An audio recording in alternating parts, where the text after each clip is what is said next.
Hello दोस्तों, आप सभी का स्वागत है हमारी इस स्टडी सुपीरियर में, जहां हम कॉम्पिटिटिव एग्जाम की ज़रूरी जानकारी देते हैं। तो हमारी स्टडी सुपीरियर को सब्सक्राइब करें और बेल आइकन को भी दबा दें ताकि हमारी सभी अपडेट आपको मिलती रहे सबसे पहले।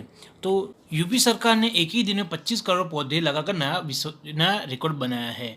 यूपी राज्य सरकार ने वन महोत्सव कार्यक्रम के तहत मुख्यमंत्री योगी आदित्यनाथ ने पूर्वांचल एक्सप्रेस के साथ सुल्तानपुर में वृक्षारोपण में हिस्सा लिया।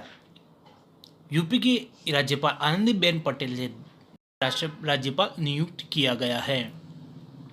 हरिबाबू की बात करें तो उनका जन्म 1953 में प्रकाशन जिले में हुआ था और उन्होंने इलेक्ट्रॉनिक्स और संचार इंजीनियरिंग में बीटेक के साथ साथ विशाखापट्टनम में आंध्र विश्वविद्यालय से पीएचडी की पढ़ाई पूरी की है। उन्होंने उसी विश्वविद्यालय में प्रोफेसर के रूप में काम किया है और सक्रिय राजनीति में शामिल होने के लिए स्वैच्छिक सेवानिवृत्ति ले ली है।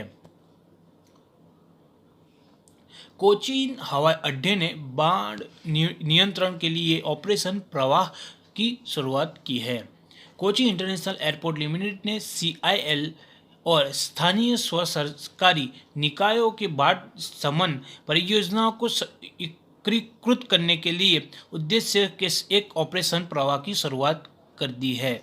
ऑपरेशन प्रवाह का उद्देश्य सीआईएल द्वारा पहले से शुरू की गई परियोजना को जिला प्रशासन और विभिन्न स्थानिक सरकारी निकायों के साथ नियुक्ति करना है ताकि हवाई अड्डे की सुविधाओं और भाजपा के नेता और आंध्र प्रदेश के पूर्व सांसद हरिबापू को मिजोरम का राज्यपाल नियुक्त किया गया है। भाजपा के नेता और पूर्व सांसद हरिबाबू को राष्ट्रपति रामनाथ कोविंद द्वारा मिजोरम का राज्यपाल नियुक्त किया गया है। तो हरिबाबू के बारे में जानते हैं। हरिबाबू का जन्म 1953 में प्रकाशन जिले में हुआ था और उन्होंने इलेक्ट्रॉनिक और संचार इंजीनियरिंग के साथ बीटेक के साथ साथ विशाखापट्टनम में आंध्र विश्वविद्यालय से पीएचडी की पढ़ाई पूरी की है।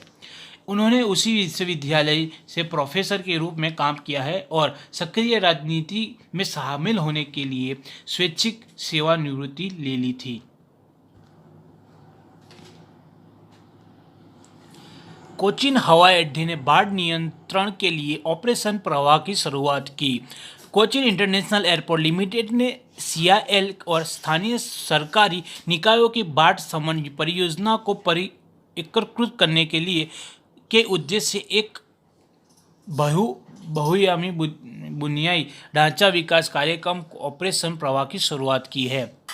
ऑपरेशन प्रवाह का उद्देश्य सीआईएल द्वारा पहले से ही शुरू की गई परियोजना को जिला प्रशासन और विभिन्न सरकारी निकायों के साथ एकीकृत करना है ताकि हवाई अड्डे की सुविधाओं और आसपास की पंचायतों की बाढ़ को रोका जा सके।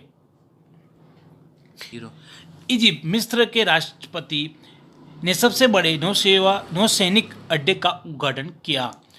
मिस्र के राष्ट्रपति अब्देल फतह अल सीसी के साथ अपने सबसे बड़े नौसैनिक अड्डे का उद्घाटन किया। मिस्र ने के उत्तर पश्चिमी तट पर गर्गोब में नौसेना बेस का उद्घाटन किया।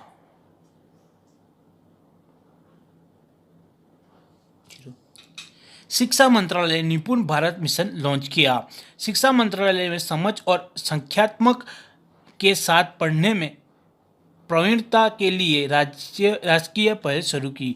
निपुण भारत मिशन का उद्देश्य आधारभूत साक्षरता और संख्यात्मक के सार्वभौमिक अधिग्रहण को सुनिश्चित करने के लिए एक सक्षम वातावरण बनाना है ताकि प्रत्येक बच्चा 2026 और 27 तक ग्रेड 3 के अंत तक पढ़ने सीखने और अंक गणित में बातचीत सीखने की क्षमता प्राप्त कर सके। निपुण भारत को स्कूल शिक्षा और साक्षरता विभाग द्वारा लागू किया जाएगा और केंद्र प्रायोजित योजना के तहत सभी राज्यों और केंद्र शासित प्रदेशों में राज्य जिला ब्लॉक स्कूल स्तर पर एक 5 स्तरीय कार्यान्वयन तंत्र स्थापित किया जाएगा। नाबार्ड के 4 पेयजल 20 सड़क परियोजनाओं के लिए 388 करोड़ रुपए मंजूर किए।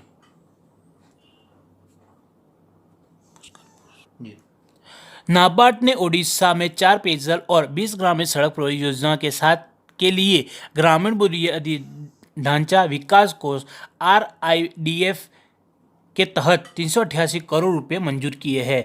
RIDF सहायता 4 मेगा पाइप पेयजल आपूर्ति परियोजनाओं की स्थापना के लिए कोरापुट जिले के बोईपारीगुड़ा ब्लॉक में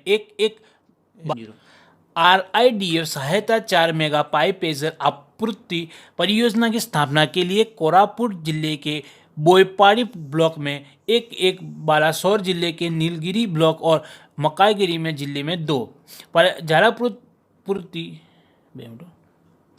झालापुर परियोजना का उद्देश्य कार्यात्मक घरेलू नल कनेक्शन के माध्यम से उपभोक्ता को 70 लीटर प्रति व्यक्ति प्रतिदिन सुरक्षित और पोर्टेबल पेयजल उपलब्ध करना है। कैश ऑन डिलीवरी भुगतान को डिजिटलाइज करने के लिए फ्लिपकार्ट ने फोन पे के साथ साझेदारी की।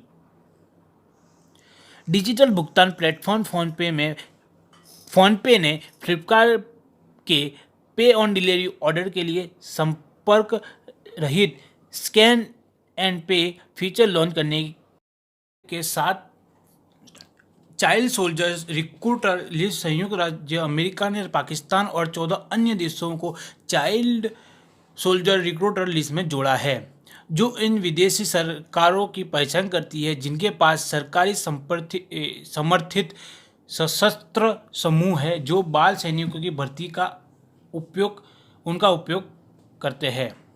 US चाइल्ड वार्षिक ट्रैफिकिंग इन पर्सनल रिपोर्ट में प्रकाशन की आवश्यकता है। उन विदेशी सरकारों की सूची जिन्होंने पिछले वर्ष 1 अप्रैल 2020 से 31 मार्च 2021 के दौरान बाल सैनिकों की भर्ती की उपयोग किया है। इस वर्ष अमेरिकी विदेश विभाग के वार्षिक DIP सूची में जिन देशों को जोड़ा गया है वो है पाकिस्तान, तुर्की, अफगानिस्तान, म्यांमार, कांगो लोकतांत्रिक